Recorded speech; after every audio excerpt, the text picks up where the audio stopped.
وہ چھوٹی باتوں سے شروع ہوتا ہے لیکن اس سے بڑے بڑے فساد جنم لیتے ہیں. اور جہاں تک میں سمجھتی ہوں کہ آج مغربی میڈیا نے جو فساد برپا کیا ہوا ہے، عورت کے صفات اور مسلمان عورت کو جس طرح سے ڈیگریڈ کیا جاتا ہے، اس کی طرف توجہ دیجیے. آج میں آپ کو ایک کہانی سنانا چاہتی ہوں، بہت ہی چھوٹی. ایک جنگل تھا، جنگل میں شیر اور شیرنی آرام سے بیٹھے ہوئے تھے. ان کے 2 بچے ان کے آنکھوں کے سامنے کھیل رہے تھے. ادھر سے ہاتھیوں کا ایک جھنڈ جنگل میں آیا. شیر کے بچے کھیلتے کھیلتے ہاتھیوں کے جھنڈ کے پیروں تلے آئے، کچلے گئے اور مر گئے. جنگل کے جو چھوٹے چھوٹے جانور تھے انہوں نے دیکھا اور جا کر یہ ماجرا شیر کو سنایا اور کہا، مہاراج آپ کے بچوں کو ہاتھیوں نے کچل دیا اور مار ڈالا. شیرنی سنتے ہی چلانے لگی، چیخنے لگی، رونے لگی. اور شیر نے کہا، غور کیجئے، شیر نے کہا، ہاتھی تو میرے دوست ہیں، میرے بچوں کو وہ کیسے مار سکتے ہیں؟ ہاتھی میرے دوست ہیں، میرے بچوں کو وہ قتل نہیں کر سکتے. ہاں وہ دیکھو دور بکریاں ماحول سے بے خبر گھاس چرنے میں مصروف ہے. شیر اور شیرنی دوڑے اور بکریوں کو ختم کر دیا.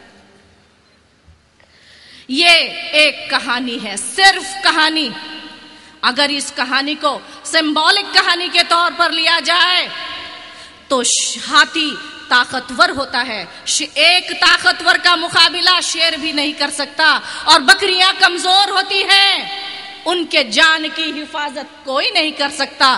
تو سامعین، خواتین، آج ہمیں دیکھنے کی ضرورت ہے کہ دنیا کی تمام خواتین کیا بکریاں ہیں؟ انہیں مجبور مظلوم کیوں بنایا جاتا ہے؟ ان پر ستم کیوں ڈھائے جاتے ہیں؟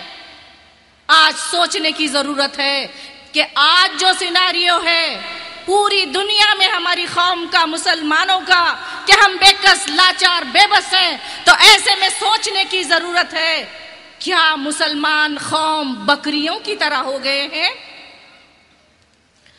واقعی یہ سوچنے کی بات ہے.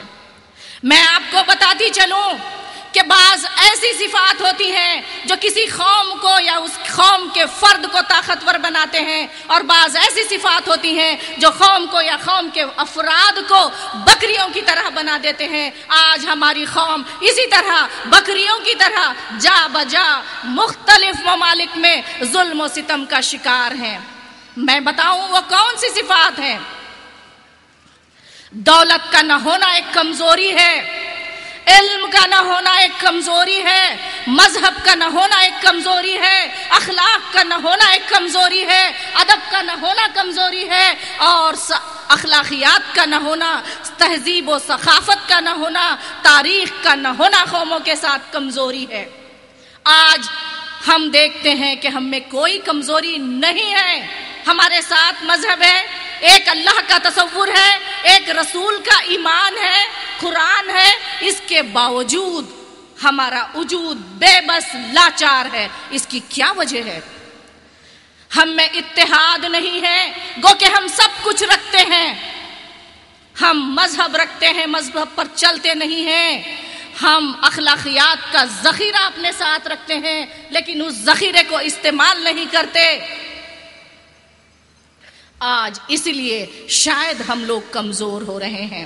ہماری ضرورت یہ ہے کہ دنیا میں جو بھی اچھی چیز دیکھیں، جو بھی پازیٹیو چیز دیکھیں تو اپنے اندر اپنی شخصیت کا حصہ بنانے کی کوشش کریں، اور جو بھی بری چیز دیکھیں تو اپنی شخصیت سے اسے نکالنے کی کوشش کریں. تب کہیں ہم جا کر دنیا کی ایک بہترین قوم بن سکتے ہیں. لیکن اس کے پہلے، سب سے پہلے ضرورت ہے ایک ویژن کی، سوچ کی، خیال کی. یہ خیال جب آتا ہے تو انسان عمل کرتا ہے، اور جب عمل کرتا ہے تو انقلاب آتا ہے. جہد مسلسل کی بات جب جہاں تک آتی ہے تو میں آپ کو بتاتی چلوں امریکہ کی تاریخ کا ایک واقعہ کہ امریکن جب آزاد ہوئے تو امریکہ میں اپنی ملک کو بنانے کے لیے افریقہ کے جنگلوں سے کالے حبشیوں کو پکڑ کر لایا جاتا تاکہ وہ محنت کریں، مزدوری کریں، غلام کی طرح. یہی غلاموں نے جب مل کر اپنی غلامی کے خلاف آواز اٹھائی، انہی کالے غلاموں نے جب اپنی آزادی کے لیے آواز اٹھائی، تو ان کی آزادی کے ٹھیک 200 سال بعد جس وائٹ ہاؤس کی تعمیر کے لیے کالے غلاموں کو افریقہ سے پکڑ کر لایا جاتا تھا، اسی وائٹ ہاؤس کا صدر بن بیٹھا ایک کالا مبارک اوباما۔ یہ ہوتی ہے جدوجہد کی، مسلسل جدوجہد کی اہمیت جو ہم میں نہیں ہے۔ ہمیں آج کاہلی نے مارا ہے، ہمیں آج رنگا رنگی نے مارا ہے، ہمیں آج متحد نہ ہونے نے یہ ظلم اٹھایا ہے۔ آئیے تمام مسالک کو چھوڑ کر ایک اللہ کے جھنڈے تلے اگر آپ جمع ہو جائیں تو پھر دنیا کی کوئی طاقت آپ کو جھکا نہیں سکتی، پھر آپ ساری دنیا کو جھکانے کے لائق بن جائیں گے۔ سامعین، کوشش کرنا ہمارا کام ہے۔ دنیا میں کوئی انقلاب، ریولوشن گھر بیٹھے آتا نہیں ہے، گھر میں آ کر آپ کا دروازہ کھٹکھٹاتا نہیں ہے کہ کھولو کھولو دروازہ کھولو، میں ریولوشن آ گیا ہوں، آپ کے گھر میں رہوں گا، آپ کو ترقی دوں گا، آپ کو سکون دوں گا۔ ہر ریولوشن انسان کی محنت کے نتیجے میں آتا ہے، اور اسی ریولوشن کو ہمیں لانا ہے اور اسی ریولوشن کے پیچھے ہمیں دوڑنا ہے۔ لیکن یہ ریولوشن عورتیں اکیلی ہو کر نہیں لا سکتی، نہ ہی کسی مردوں میں یہ ہے کہ صرف مرد ریولوشن نہیں لا سکتے۔ ہمیں بحیثیت قوم مل جل کر کام کرنا ہے، عورت ہو کہ مرد ہو مساوات کا درجہ دینا ہے، عورتوں کی اہمیت کو بھی قبول کرنا ہے کہ کوئی ریولوشن آج تک عورت کے بغیر لایا نہیں گیا یا پھر صرف مردوں نے لایا ہے۔ سامعین، میری بات طویل تر ہوتی جائے گی، اس سے پہلے کہ آپ لوگ بے چین ہو اٹھیں میں اپنی بات کو ختم کرتی ہوں، اور میں سب سے پہلے اس خدا کا شکر ادا کرتی ہوں، پھر آپ تمام سامعین کا جو اسٹیج پر بیٹھے ہیں اور اسٹیج کے سامنے بیٹھے ہوئے ہیں، شکریہ ادا کرتے ہوئے اپنی بات کو ختم کرتی ہوں۔ خدا حافظ، اللہ حافظ۔ السلام علیکم ورحمۃ اللہ وبرکاتہ۔